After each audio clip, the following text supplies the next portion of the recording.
أعوذ بالله من الشيطان الرجيم. بسم الله الرحمن الرحيم. إذا جاءك المنافقون قالوا نشهد إنك لرسول الله والله يعلم إنك لرسوله والله يشهد إن المنافقين لكاذبون اتخذوا أيمانهم جنة فصدوا عن سبيل الله إنهم ساء ما كانوا يعملون ذلك بأنهم آمنوا ثم كفروا فطبع على قلوبهم فهم لا يفقهون وإذا رأيتهم تعجبك أجسامهم وإن يقولوا تسمع لقولهم كأنهم خشب مسندة يحسبون كل صيحة عليهم هم العدو فاحذرهم قاتلهم الله أنى يؤفكون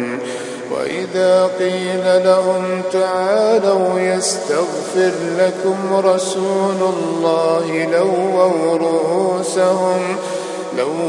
رؤوسهم ورأيتهم يصدون وهم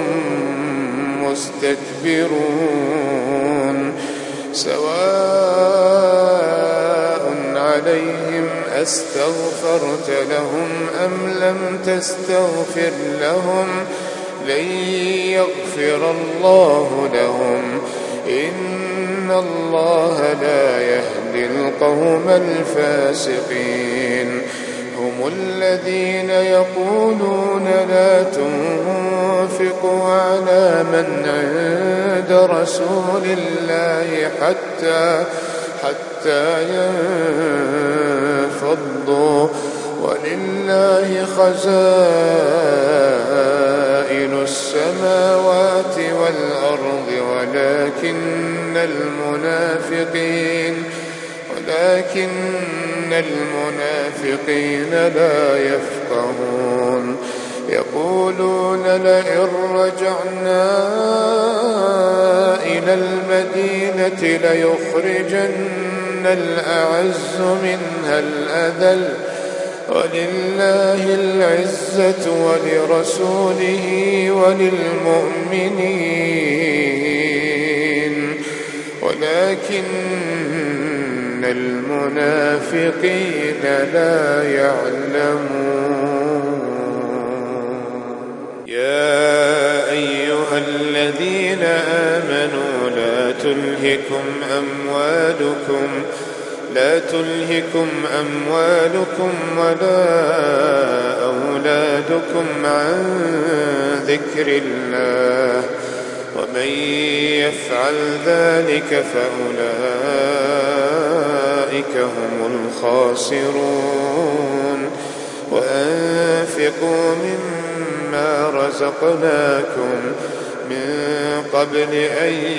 يأتي أحدكم الموت فيقول رب لولا أخرتني إلى أجل قريب فأصدق وأكن من الصالحين